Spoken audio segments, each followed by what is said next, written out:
Aurélie Solence et David Béliard. Je prends toutes les inscriptions avec grand plaisir et je passe tout de suite la parole à Nicolas Bonnet-Oulage pour 5 minutes maximum chacun. Monsieur le maire, monsieur le préfet, mes chers collègues, nous nous apprêtons à adopter un projet de centre d'accueil des réfugiés qui va marquer les esprits.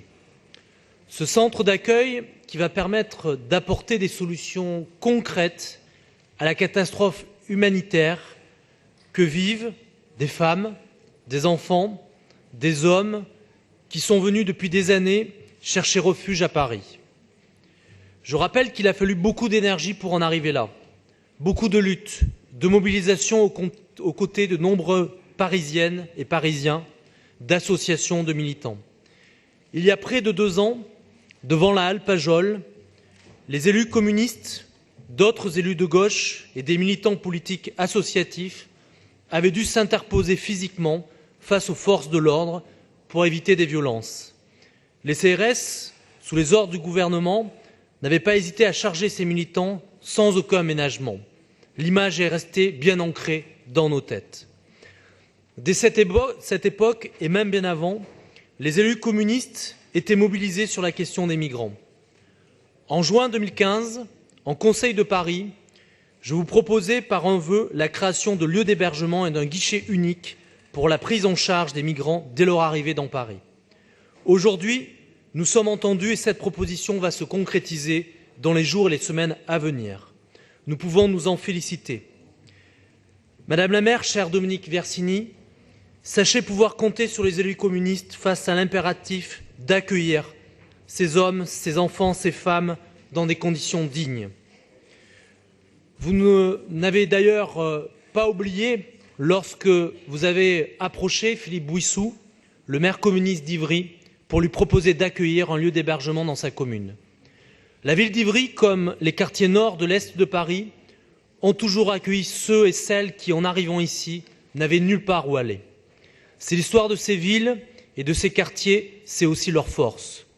Vous savez aussi que ces territoires, ces quartiers populaires, ce sont là où les populations qui habitent sont les plus modestes et ne roulent pas sur l'or.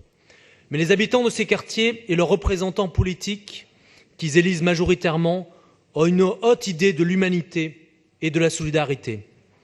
D'ailleurs, on ne peut pas en dire autant de certains élus égoïstes qui siègent sur notre banc, comme le maire du 15e et du 16e.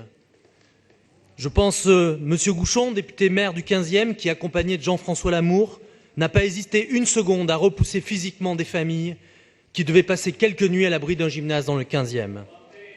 Nos préoccupations sont aussi à des années-lumière de celles d'un Laurent Wauquiez, président de la région Rhône-Alpes, Auvergne, qui qualifie d'acte de résistance le refus des maires d'accueillir des réfugiés dans leur commune. Par ses propos, Laurent Wauquiez choisit de renier la tradition de sa terre d'élection, comme au Chambon-sur-Lignon, ce village auvergnat dont les habitants ont été reconnus justes parmi les nations pour avoir sauvé des enfants juifs durant la Seconde Guerre mondiale, après avoir accueilli des enfants des réfugiés espagnols dans les années 30.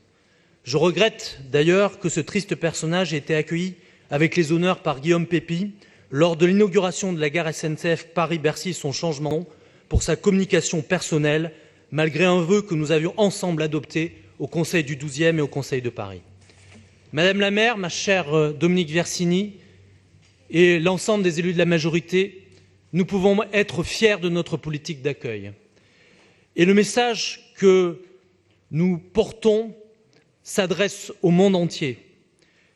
Un message d'humanité, de solidarité, et nous pensons qu'il faut rester mobilisé dans cette période où le gouvernement peine à prendre des décisions ambitieuses pour répondre à l'urgence humanitaire. Nous le voyons à Calais, nous l'avons vu durant l'été à Paris. Dès que le gouvernement est sous pression d'une droite et d'une extrême droite qui brandit la répression, eh bien, nous avons le camp des progressistes pour résister. Voilà pourquoi je tenais à vous féliciter de la pugnacité dont vous avez fait preuve ces derniers mois pour que Paris réconcilie la France avec sa tradition d'accueil